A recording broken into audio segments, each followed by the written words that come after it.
Hi, this is Brett McDonald, the instructor for Atmospheric Science 2000, and today we're going to go over Chapter 4 in the textbook on heat, temperature, and atmospheric circulation. So, the big question that we're going to address today is how heat moves around in the whole Earth atmosphere system, because essentially that's what drives the weather and all of the changes and differences that we see in the atmosphere is heat moving around.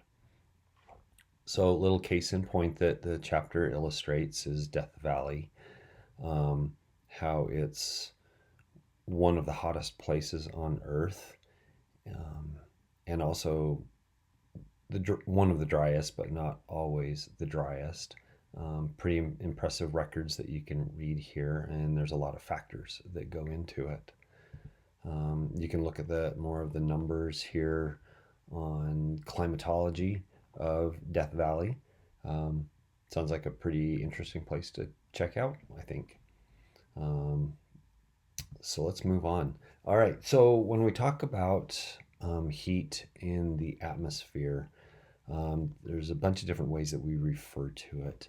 And as you can read here on this slide, there are different definitions for temperature and internal energy and heat.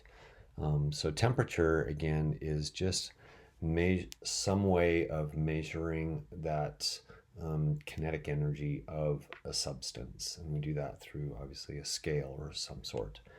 Um, and but then heat is how we refer to that energy as it's moving around within a substance, between substances, etc.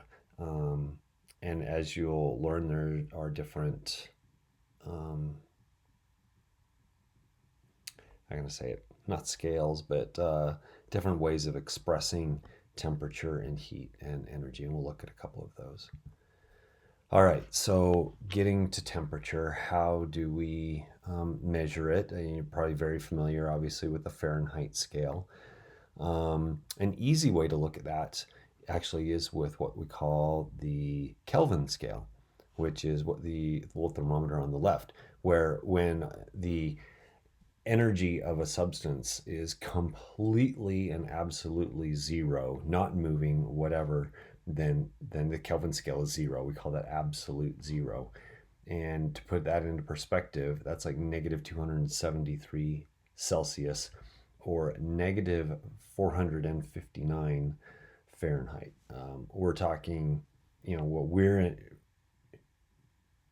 we understand as our normal um, comfort scale. This is really, really cold, like non-moving. So it kind of gives you a better sense of how what kind of energy substances do have, when they're like between zero and or sorry between 0 and 100 Celsius or so.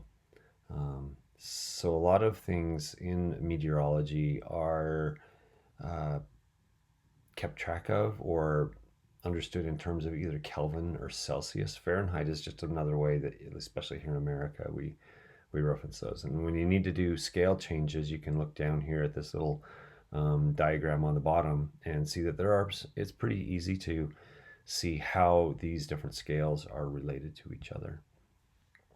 So again, temperature, you're just measuring very simplistically the average energy of your substance or how it feels in terms of hot and cold. Um, Now, you'll run across some other terms which refer to the amount of heat that needs to be added to these substances to change the temperature. We typically will refer to that in terms of calories. We hear about that a lot with obviously our physical bodies, but that's pretty simple. Just the amount of energy or heat that's required to raise the temperature of 1 gram of water by 1 degree Celsius. Um, Actually, in meteorology, we actually use the term the joule a lot more, and you can see that 1 calorie is equal to just over 4 joules.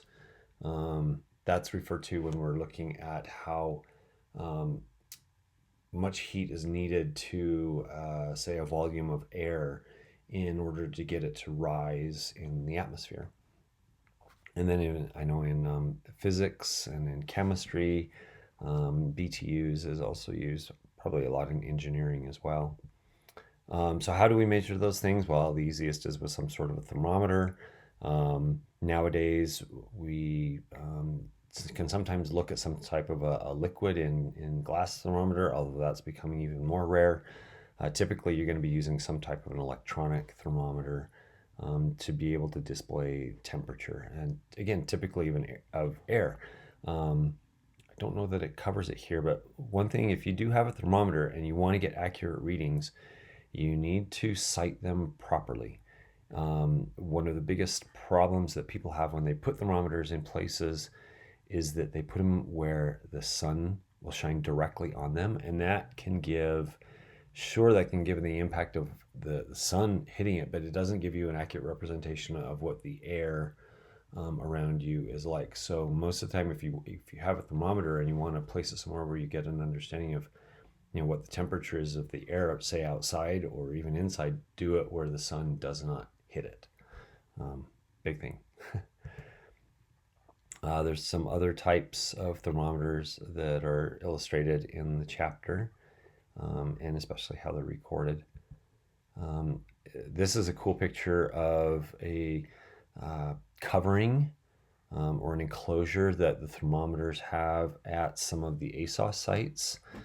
Again, it allows for the thermometer to be inside. It allows for the sun to not be directly impacting it, and it also allows for airflow through it. Because if you don't have the airflow through it, the air inside can get stagnant and warm up. We can see that problem with certain instruments as we look and compare it with others in the areas. So again, some kind of a shielding, and even your simple Davis units that you can buy for your homes or whatever have some type of an enclosure or shielding. So when we're considering heat in the atmosphere, just like when we were evaluating pressure and looking at a difference in pressure over a space or a distance, we can do the same thing with temperature.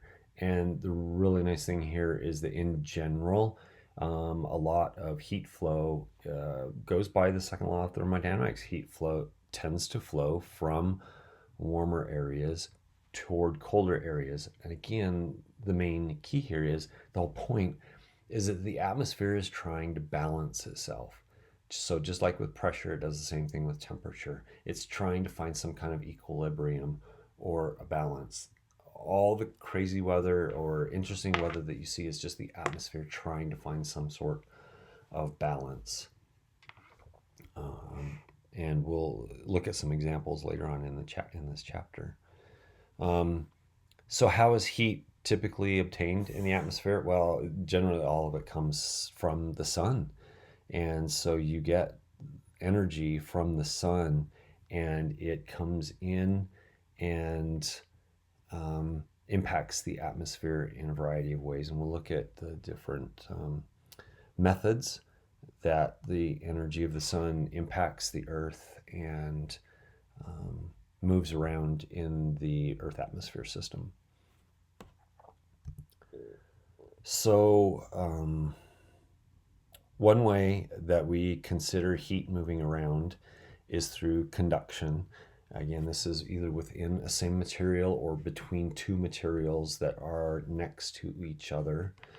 And obviously, hopefully you all are very aware of this, dealing with stuff on your stovetop and how conduction can move heat from whatever kind of heating element your stove is to the pan, to the food, or however it is. And you can get an idea on how well heat moves around or is conducted through various types of elements. You can see that metals are typically really good. Air is very poor at moving heat through conduction in that way. Water is also poor, obviously, compared to metals, but it still does happen in a certain sense. This is an interesting diagram that shows how snow acts as an insulator for the heat that's trapped underneath it, and it can, because snow slash ice is a poor conductor of heat, it insulates very well, and can keep heat near the ground while it might be extremely cold above it. Now, the other way the heat is moved around a lot more in the atmosphere is by what we call convection, or again, just air movement. You think of that, does that same thing in a liquid, but more so in gases. The air will move because of a variety of reasons, but as it does so, it heat or the energy can get moved in around quite a bit. This happens not only horizontally, but especially vertically. And you can see that by this diagram that you see here about how the sun's energy during the day will come and it will heat the air near the ground quite a bit, and then that air will rise. As it rises, it cools and approaches the saturation point, and then clouds are created from that. Now, one of the interesting things that makes forecasting in meteorology so difficult is that not only are you factoring in these other types of heat processes going on, but then you also have to consider what we call latent heat. And this is the heat that's transferred or used or absorbed simply by having water change phases, going from a solid to a liquid to a gas and back again. So think about it for a second. If you have a solid or ice and you needed to get to a liquid, in other words, to melt, you need that substance, the ice, to absorb quite a bit of energy just to make that phase change. And then the same thing from when you're going from a liquid to a gas. Even though in theory it could be at the same temperature, it would be at the same temperature, but you have to absorb quite a bit of energy in order for it to make that phase change. And then back again, when you go from a gas to a liquid, you are releasing quite a bit of energy into the atmosphere or wherever you're at. This diagram that you see here on the right is one that I use a lot when going and talking with students in schools about how cool it is to try to understand water and how it impacts the weather around us. So the way that you measure that with particular substances, going from, say, solid to a liquid or liquid to a gas, is what we call the specific heat. And not surprisingly, water is at the top of the list. Water takes the most energy in order to heat it by 1 degree Celsius, 1 gram of it to 1 degree Celsius. So there's a lot of heat, a lot of energy that is contained within water and stored within water, and so when it does its phase changes, it also then can release quite a bit, but it takes time as well. I'll let you read a little bit more about thermal inertia, but this goes into how water then again is resistant to changing temperature because it has such a high specific heat. You can see how those are kind of related, and this plays into weather, but it plays a little bit more into climate. So locations that are near large bodies of water, especially oceans, tend to benefit from weather conditions and climate that are more stable because of the high specific heat or low thermal inertia of water. Whereas a location that's not like that, say here in Wyoming, where we're way away from oceans, and that we tend to experience what's called a continental type of a climate where our temperatures can change much more dramatically. To show that again on a climate scale, there's this nice little graph here that shows the average monthly temperature for two locations. One next to the ocean being San Francisco in the blue, and you can see how although there is some change between winter and summer, it's not that great. Maybe only 7 degrees Celsius, or let's see, maybe 12 or 13 degrees Fahrenheit change. Now you compare that to a site that's in the middle of the country like St. Louis, and its monthly average temperatures have a much greater range because the temperature is not moderated by the oceans.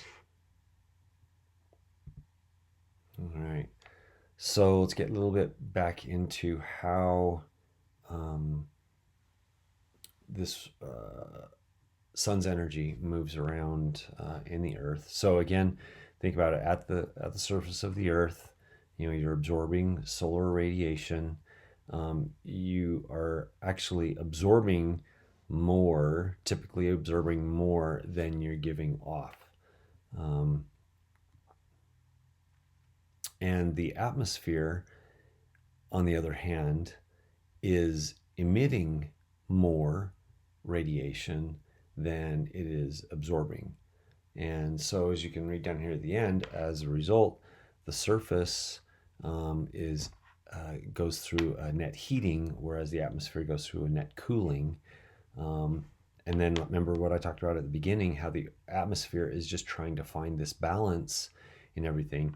As a result of that, then the energy that is then being absorbed at the surface of the earth then is trying to move up into the atmosphere to balance out that inequality between the surface and in the atmosphere. And people have looked into actually quantifying those values and showing how that all works out in the atmosphere.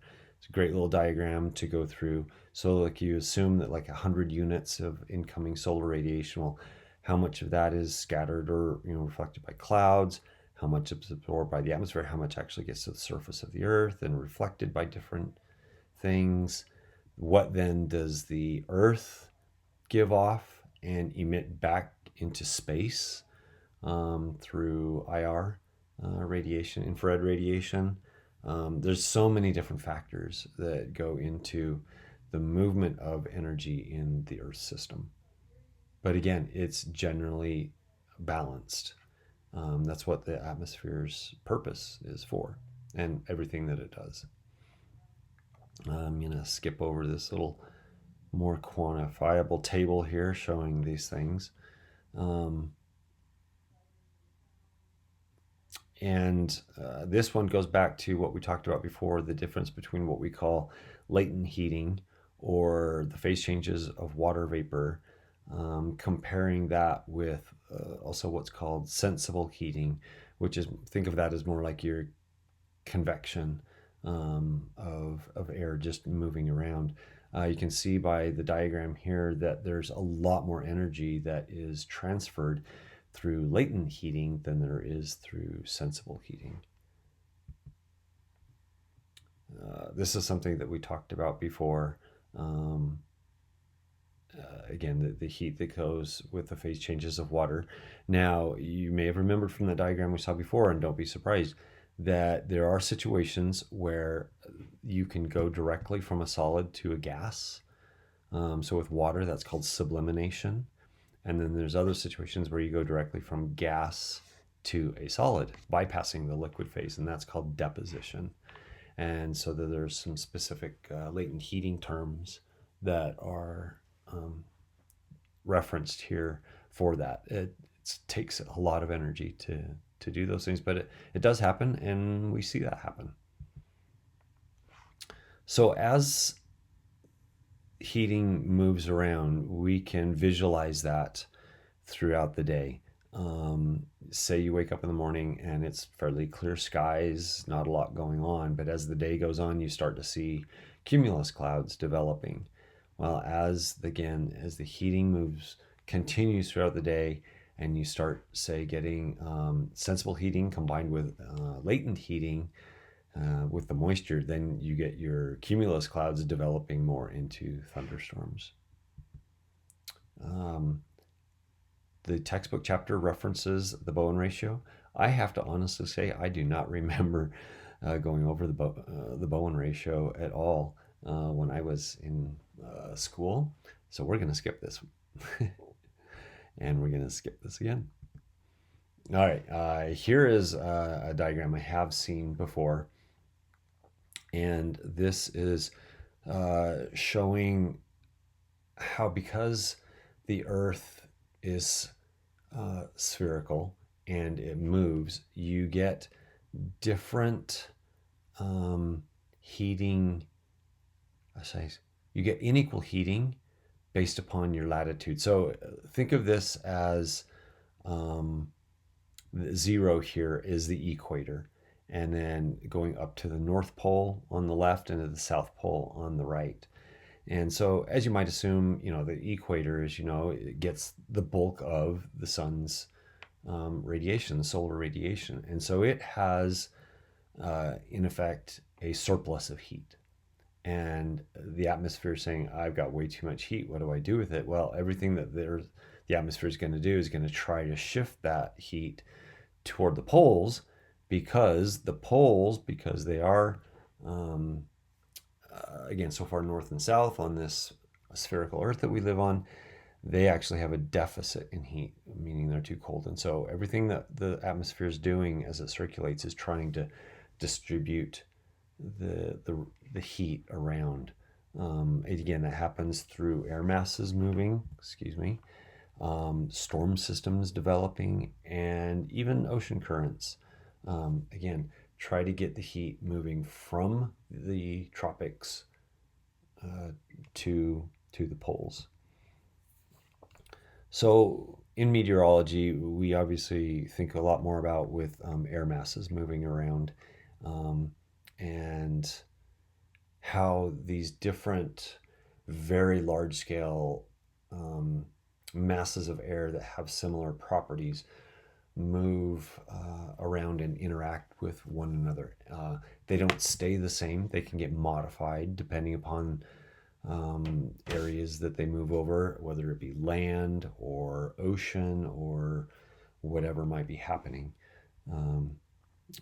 We've seen that this winter when we get all of a sudden some good warming from south winds, but then as a storm system moves, we get very cold Canadian air dropping, especially this year, into the northern plains and then skirting here in Wyoming. This is a nice diagram that shows some of the ocean currents will do the same thing. There's a lot of movement there. Most of it is by heat differences.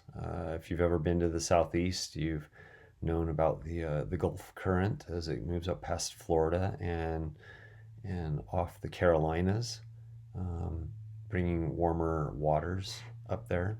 And then in California, it's kind of opposite. You actually have colder waters coming down, say from the Gulf of Alaska, down along the west coast.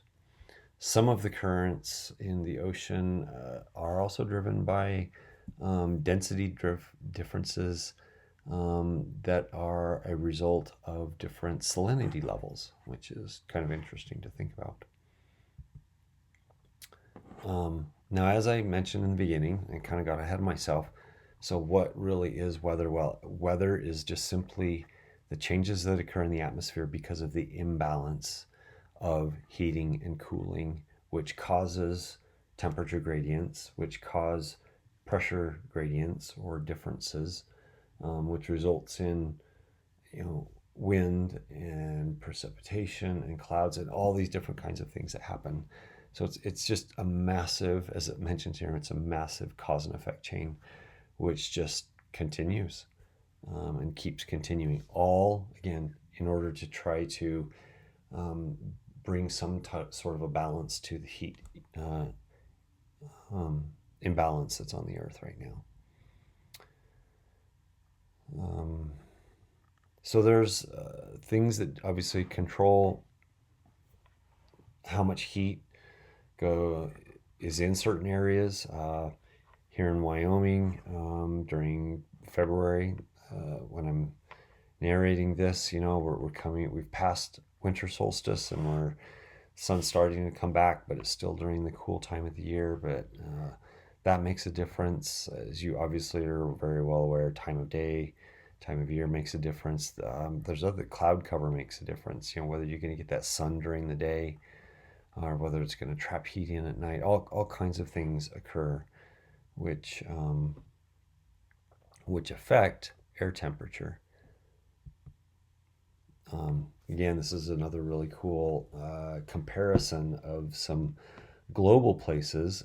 Brazil, very near the equator. Wow, I've never seen such a flat monthly average temperature curve as you get in Manaus, Brazil there. And then Kansas City, or similar to St. Louis that we saw before. Then you go even farther north up into Yellowknife, Canada, and there's quite a range from winter to summer. So as we get down to weather and talk about things that happen on the daily to weekly scale, think about how there's also a little bit, as I mentioned on the previous slide, about sometimes there's kind of a lag. It takes time for the Earth atmosphere system to react to the solar radiation that's going on. So on a daily scale, we even see that with when you typically have the maximum temperature of the day and the minimum temperature of the day. You might think, well, that of course, it's going to happen in the middle of the night, and it's going to the minimum temperature, and it's going to happen right in the middle of the day when the sun's at its peak, when you're going to get the maximum temperature. But that actually is not the case. Usually, the minimum temperature has a lag time, so it doesn't happen at say 2 a.m. It happens more right around sunrise or just after sunrise, because you have to find, again, when your outgoing radiation is higher than your incoming radiation. Same thing with the maximum temperature in the afternoon. You usually see that more between 4 and 6 p.m., not around noon when you might have your solar maximum. This is a little diagram which explains why we see that in terms of those different radiation things that come from the sun and also come from the earth. So again, different types of ground cover affects things, as well as cloud cover. So yes, what we do as humans can also impact it as well. Moisture levels, bare soil, snow impacts a lot of things too, and snow quality even can do that as well. Is it old snow? Is it new snow? Is it snow that's had dust on it and thus is darker? That can all impact your temperature and how things are behaving. Getting back to air mass advection, this is something that you'll be looking at in investigation. So these are some isotherms in this diagram. So colder air up here over the northern plains, northern Great Lakes, whereas you have warmer air down here. So think about as air moves from, say, Lake Superior here down toward Ohio.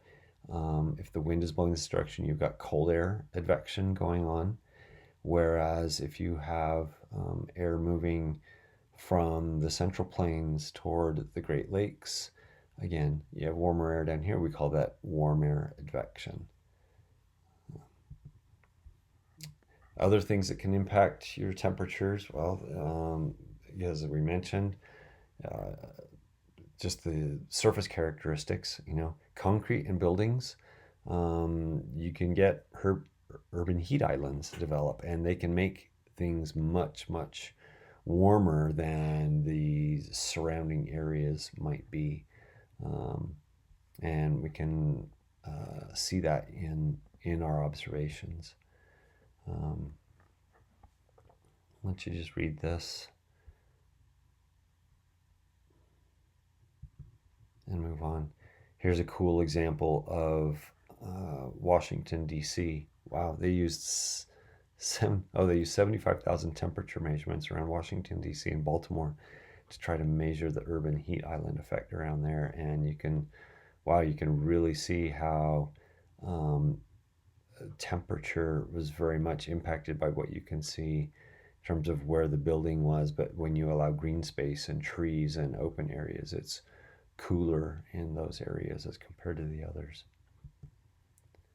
So what are we doing in order to combat the urban heat island effect? Well, some of it's green roofs. Again, as I mentioned, planting trees. There's a lot of different kinds of things that we can do in order to not make it so hot at the surface of the earth, or specifically right where we're at. So to conclude this chapter, again, when it comes to heat and energy in the Earth atmosphere system, I just want to reemphasize that we see, as a result of the Earth and its movement around the sun and its rotation on its axis, we see inequalities in heating and cooling, and that causes temperature gradients, which then causes pressure gradients, which causes movement, which causes storms and circulations, and all kinds of transfers of energy within the system, because the atmosphere is trying to find a balance. A big part of that with the Earth and its current setup is the land versus the ocean areas. And so because water has such a high specific heat and a low thermal inertia, we see a much smaller contrasts or changes around the ocean areas or next to oceans than we do in inland areas. And that's why in Wyoming we can go from -20 in the wintertime to 90 to 100 in the summertime. So thanks a lot for listening today. Appreciate it. And if you have any questions, please ask.